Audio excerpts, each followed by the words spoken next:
Cuando estábamos viendo los temas con respecto al pilar de la restauración, y yo vi el tema que me iba a tocar, yo misma lo pedí, yo pedí el tema, y para mí iba a ser bacán, porque el tema de la restauración es algo que a mí me llega mucho, e incluso particularmente creo que lo pedí un poco porque tal vez sí me iba a ser un pelín más fácil que otros temas que me han tocado. Pero al paso de los días cuando iba estudiando para poder parar el tema, Dios me cambió los planes. Entonces, eh, en todo lo que hemos conversado todos estos meses, creo que es bueno recordar eh, por qué y para qué Dios nos restaura. Sabemos que la restauración es un proceso, sabemos de dónde nace la restauración, hacia dónde va. Hemos estado conversando los temas anteriores sobre cómo esta presencia de Dios que se va, sobre los falsos profetas, un montón de temas que están también en el libro de Ezequiel. Y sería bueno que ahora que ya estamos terminando este pilar, poder entender, reflexionar o tal vez recordar para qué y por qué Dios nos restaura. Les voy a pedir que busquen el capítulo 36 del libro de Ezequiel.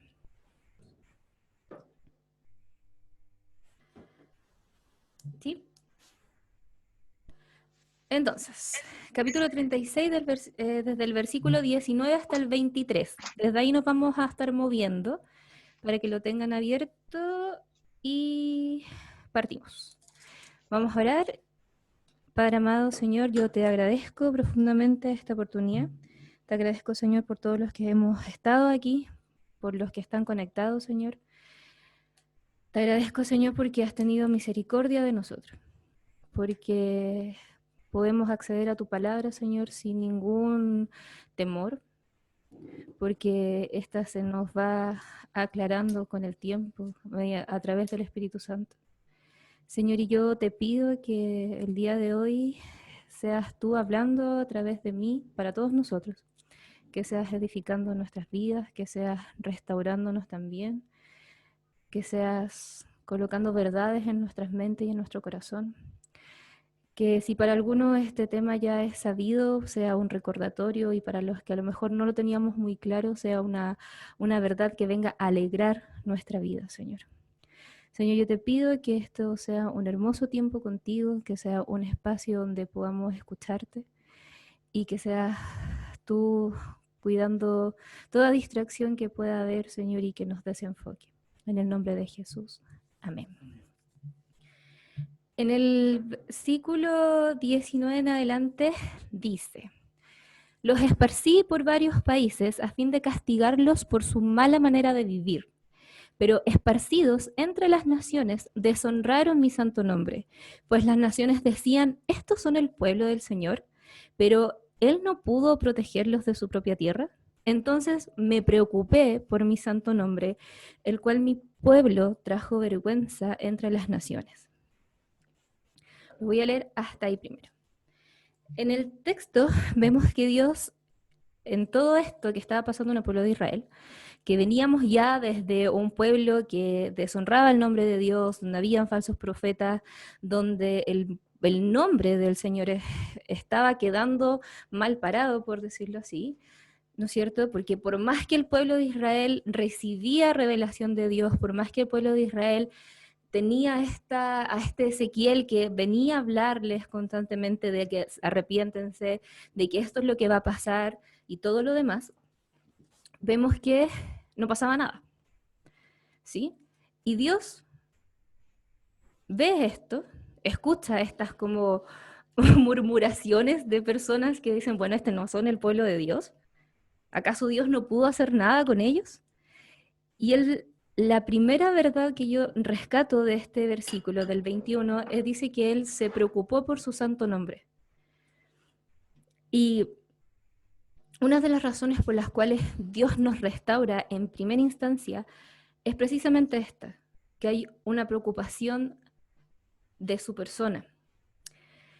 Y al haber esta preocupación, ¿sí? El motor principal que mueve entonces la restauración tiene que ver con él mismo en primer lugar.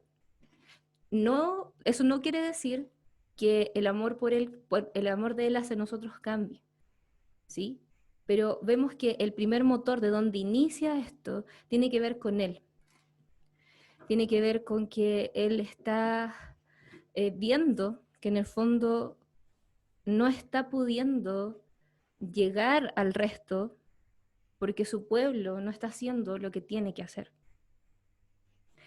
Entonces, en primera instancia, no es nuestra felicidad lo que mueve la restauración. Es simplemente su nombre, y qué bueno que sea su nombre, porque en realidad, como lo hemos visto en otras prédicas, creo, es que no hay nada más grande que su propio nombre. No hay nada más seguro. Entonces, cuando más adelante, en el versículo 22, por ejemplo, dice, por lo tanto, en el mismo capítulo 36, versículo 22, dice, por lo tanto, da este mensaje a los israelitas de parte del Señor soberano. Los llevaré de regreso a su tierra, pero no porque se lo merezcan, sino para proteger mi santo nombre que deshonraron mientras estaban esparcidos entre las naciones. Entonces vemos que otra vez Dios realiza esta acción no por nosotros, sino por Él. Y lo hace porque tiene un plan que llevarse a cabo a través de su pueblo. Y esto viene a revelarnos que detrás de toda restauración hay una razón que está ligada con el plan de Dios, que no es para nuestro deleite, ni nuestro bienestar, ni nuestra felicidad en primera instancia, y que obviamente dentro de una restauración existen. Cuando yo soy restaurado, yo tengo una sensación de felicidad, de una vida nueva, de una vida plena, donde todo es primer amor otra vez, pero eso vendría siendo la gracia de Dios que va con nosotros, que nos llega, ¿sí? Esa es la gracia de Dios fluyendo fluyendo con nosotros. Porque el camino de seguir a Cristo no tiene que ver con nosotros, tiene que ver con Cristo, ¿sí? Entonces, cuando somos restaurados, estas cosas vienen por gracia, pero no son la primera idea, no son el primer motor de Dios.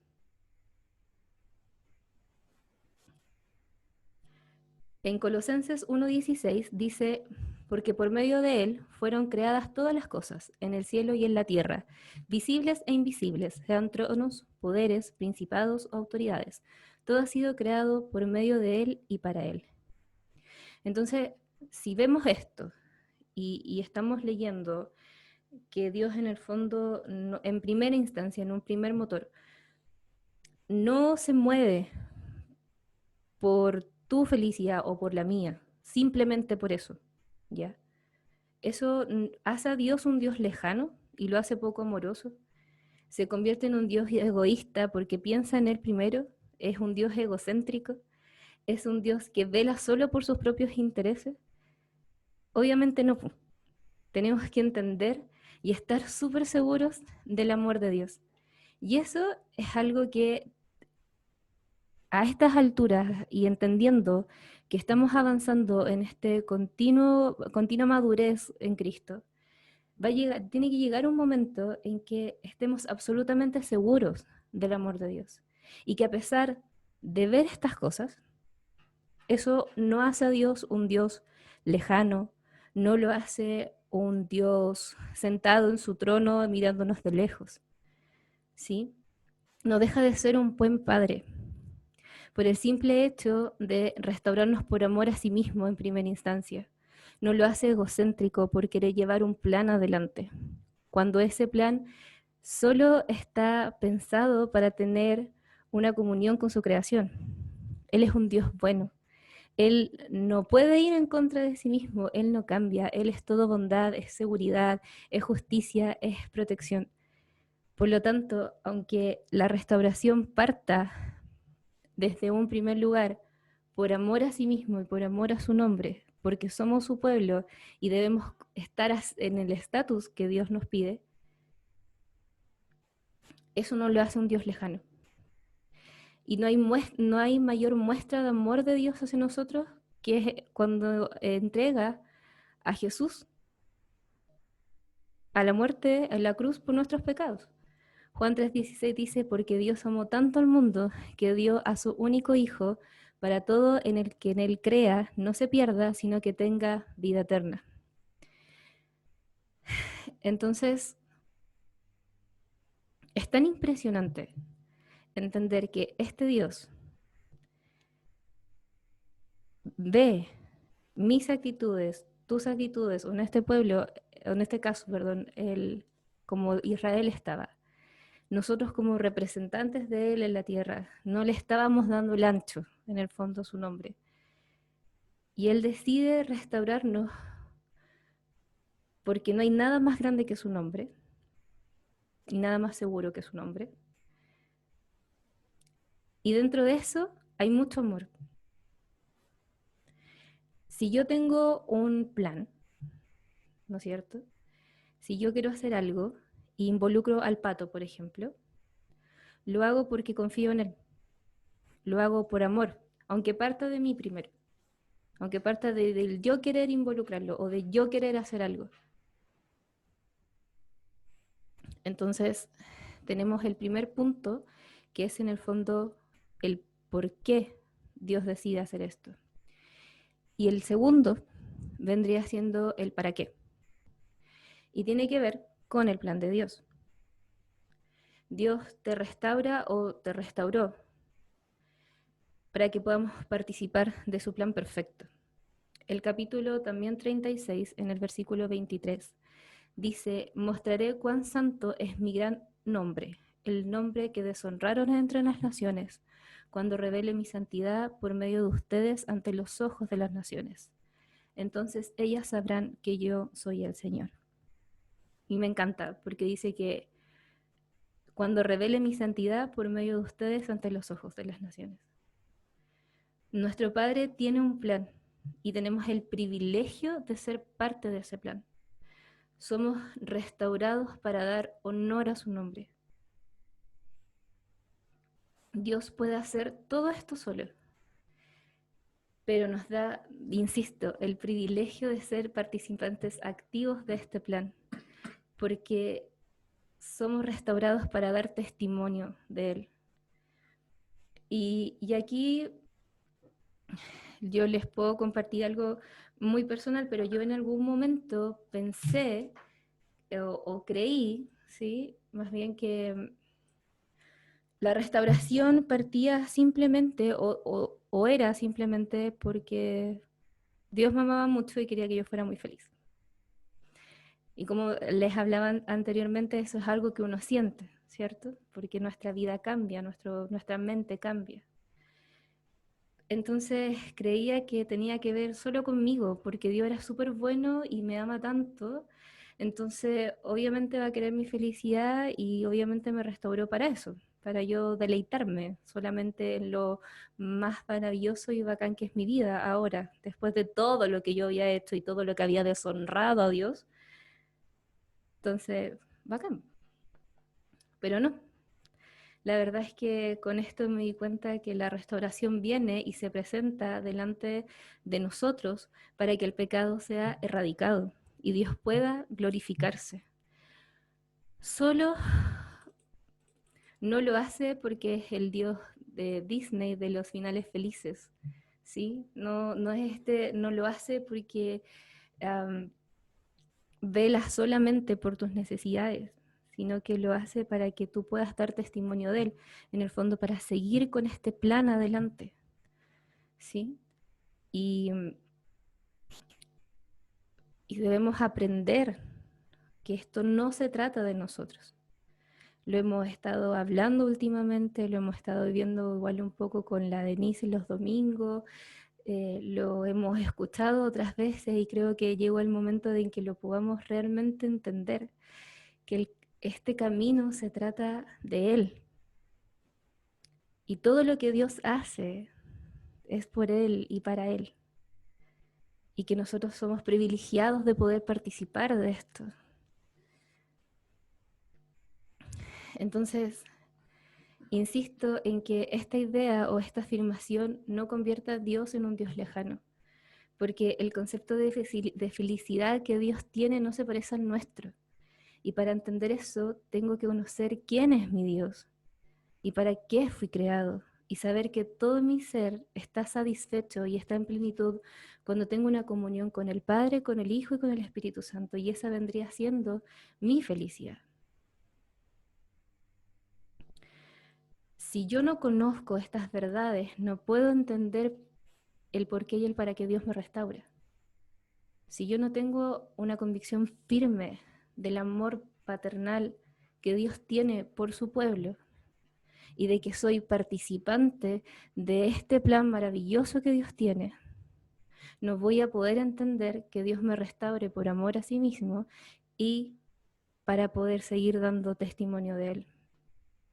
Puedo llegar a confundir esta restauración con el que se centra en mí, cuando en realidad tiene que ver con Él. Entonces, Dios me restaura por honor a su santo nombre, para que podamos glorificarlo. ¿Sí? Ezequiel, vamos a leer en el capítulo 37, es lo que sigue de Ezequiel, que habla del valle de los huesos secos. ¿Sí? En este texto hay hartas y maravillosas verdades que ahora que estamos llegando al final del pilar, la Mandita va a poder introducirlas y profundizar en ellas en la próxima semana. Y yo quiero que nosotros nos fijemos en el versículo. Vamos a agarrar un poco, vamos a leer el versículo 7, ¿sí? Y después vamos a leer el 10. Entonces, el Valle de los Huesos Secos, yo espero que lo hayan leído con sus grupos de lectura para no darle lectura completa, ¿cierto? Está Ezequiel, ve este valle enorme de huesos tirados por todos lados, sin vida, muertos.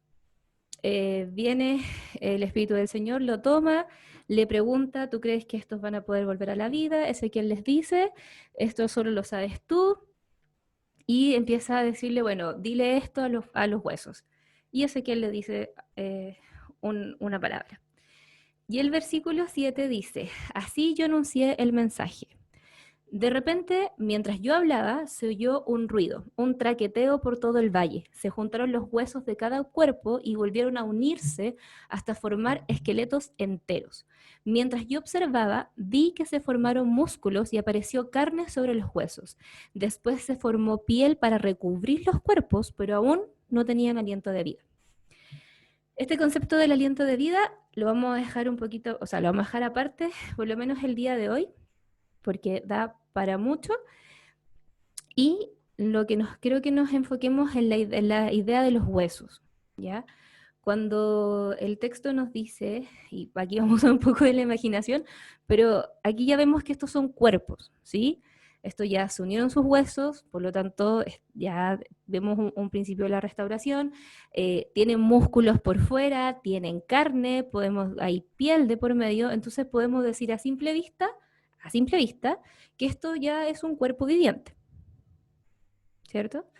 Y podríamos pensar, como yo pensaba antes, que esto era la restauración. En el fondo era que todo mi cuerpo, que estaba tirado por todos lados, viniera a juntarse, ¿sí? Para yo estar completa nuevamente. Pero vemos que el texto nos dice que no, y que aún faltaba una parte que era el aliento de vida.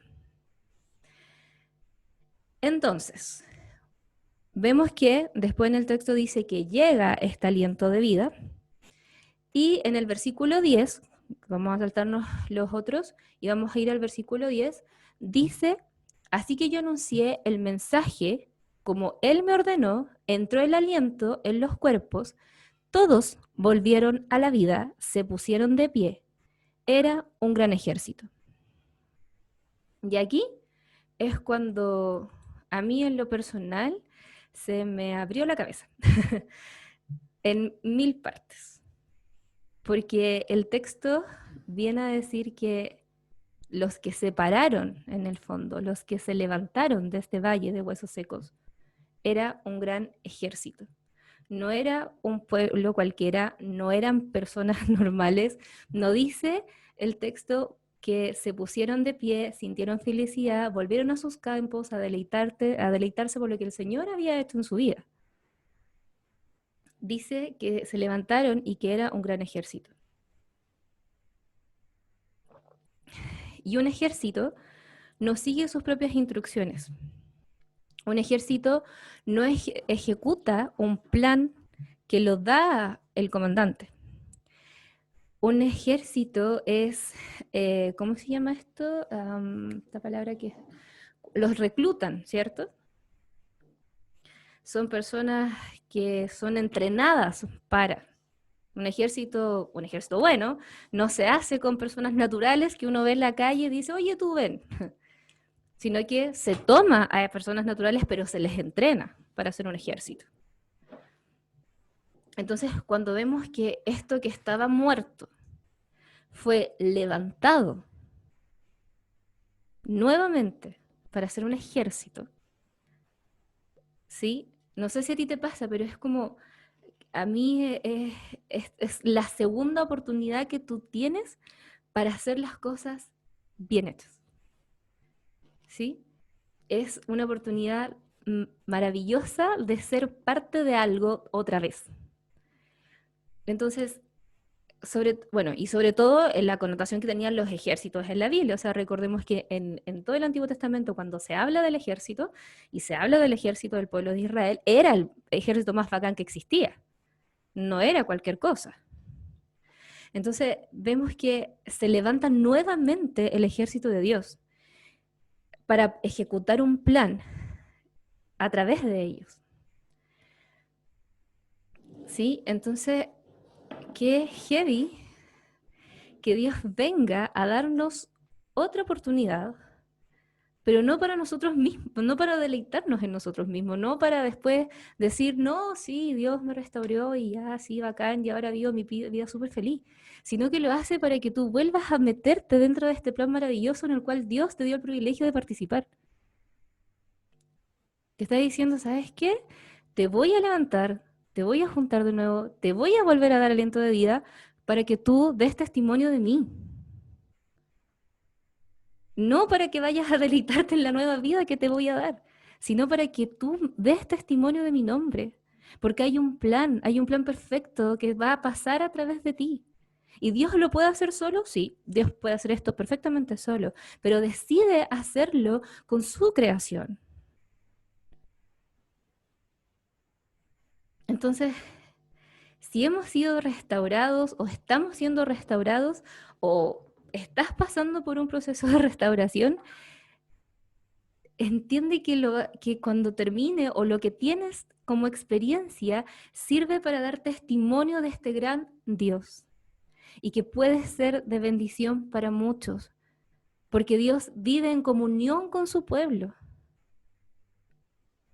No es para dejarlo guardado en una caja como el recuerdo más maravilloso que tengo, e ir a abrirla, mirarla de vez en cuando y decir, ¡oh, qué lindo es Dios! No, es para decir, ¡oh, qué lindo es Dios! Y esto es digno de ser compartido. Y es digno que mi vida glorifique a este Dios que me dio una segunda oportunidad. Porque soy parte de su pueblo.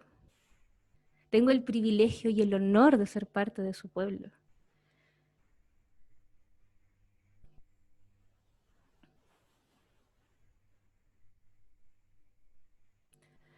Entonces, dicho esto, en el versículo, vamos a volver otra vez al Valle de los Huesos Secos y vamos a poner atención en el versículo 14, ¿sí? Capítulo 37 en el versículo 14. Y el versículo 14 dice, pondré mi espíritu en ti, volverás a vivir y regresarás a tu propia tierra. Entonces sabrás que yo, el Señor, he hablado y he cumplido mi palabra. Sí, el Señor ha hablado. Entonces vemos que este texto otra vez nos reafirma que sabrás, tú vas a saber, ¿cierto? que Él es el Señor y que Él cumple su palabra, que cumple sus promesas. Entonces tienes que estar seguro de su amor, de que cuando Él te dice que yo te he amado con un amor eterno, es porque es así. Aunque la restauración venga desde una primera instancia por honrar a su nombre.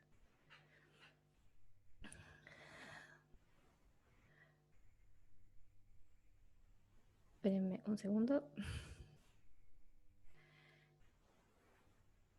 Hasta ahí, ya. Entonces, volvamos al capítulo 36, un poco más atrás, en el capítulo anterior, en el versículo 14. Este versículo nos habla, no lo voy a leer, solo lo voy a parafrasear. Dice que nos habla del agua pura que va a rociar sobre nosotros, que nos deja limpio.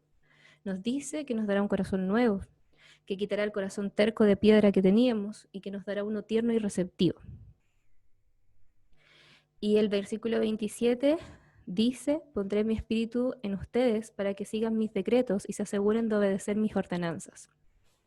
Entonces vemos que, sacando esta idea que teníamos del versículo de cuando se levanta el ejército, y vemos que este ejército se vuelve a levantar y está preparado, ¿no es cierto?, para la batalla en el fondo, vemos que Dios va y les regala un nuevo corazón, les cambia en el fondo su manera de pensar también. Dice que es un corazón tierno y receptivo, y obviamente es receptivo a su voz, porque el 27 está hablando de poner su espíritu para que sigamos sus decretos y obedezcamos sus órdenes. Entonces, este nuevo corazón no viene, ¿cierto?, para ser como nacido de cero y que absorba cualquier cosa, sino que viene para ser receptivo solamente a la voz del Padre, para que pueda seguir sus ordenanzas y obedecer, ¿cierto?, su voz. Un corazón nuevo no es simplemente para nuestro deleite, es para volvernos, como estábamos diciendo, receptivos a su voz, para obedecer sus ordenanzas. Nuestro corazón sufre una desconexión con Dios cuando hay pecado y no puede obedecer. Es como que lo empezamos a encontrar una locura en el fondo. Y eso es porque nos desenfocamos. Pero cuando viene esta nueva oportunidad, se levanta este nuevo ejército, viene este nuevo corazón, con estas nuevas características, deberíamos recordar las palabras que dice Jesús en Juan 15, ¿cierto? En el versículo 10, cuando dice, o cuando obedecen mis mandamientos, permanecen en mi amor, así como yo obedezco los mandamientos de mi Padre y permanezco en su amor. Dios nos ama demasiado para darnos esta oportunidad. Dios no nos ama menos por querer restaurarnos por honor a su nombre. No deja de ser un Dios bueno, no deja de ser un Dios Padre y un Dios protector. No se convierte en un Dios egoísta y tirano, como yo les decía antes. Debemos avanzar en ese pensamiento, debemos quitarnos esas mentiras de nuestra cabeza, porque está demostrado que Él nos amó al enviar a Jesús a morir por nuestros pecados, para volver a tener una comunión con Él. Entonces, cuando vemos que somos parte de este plan de Dios, a mí me gustaría que nos acordáramos de lo que le pasa a Pedro en Hechos, cuando hace su gran primera prédica, Pedro, y, y él se para frente a todo este pueblo y empieza a hablar de Jesús. Si bien es cierto, cita al profeta Joel y cita a David también, cuando lo leemos vemos que Pedro lo que está haciendo es hablar de la experiencia que él tuvo. ¿Tenía conocimiento? Sí, sí lo tenía, por algo hablaba de los profetas, pero él estaba dando testimonio de lo que vivió. Pedro ya había sido restaurado seguramente. Pedro seguramente ya había pasado por esto, ¿no es cierto? De que lo levantaran de las cenizas después de que negó a Jesús 3 veces y todo lo demás. Y vemos que él se levanta con un corazón nuevo. Y vemos a un Pedro completamente distinto al que vemos cuando terminan los evangelios. Entonces, esa es una actitud que nosotros podríamos rescatar para ejemplificarla en nuestra vida. ¿Sí? Si Dios hizo algo en tu vida para glorificarse, no te lo puedes guardar,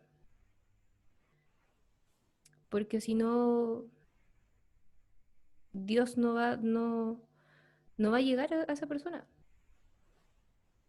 ¿Podría hacerlo? Sí, hasta las piedras hablan, pero Dios está interesado en hacerlo a través de ti, porque si no, no haría esto.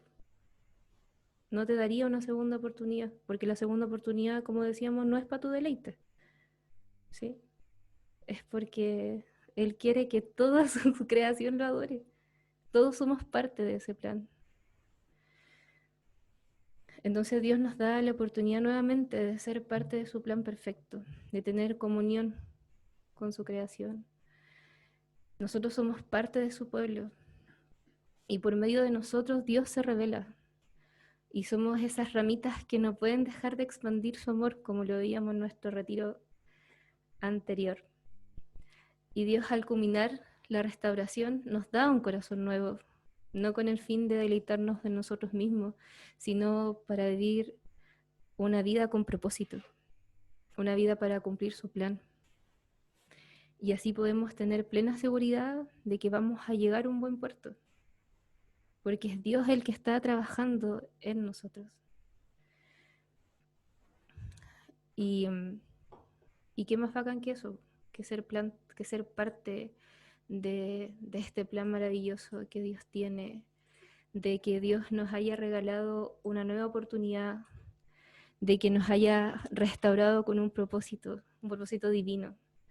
Y que no dudes que va a venir el bienestar y que viene la tranquilidad y por ciertos momentos, o sea, no por ciertos momentos, y viene una felicidad y un primer amor nuevamente, sí, completamente añadidura y por la gracia de Dios.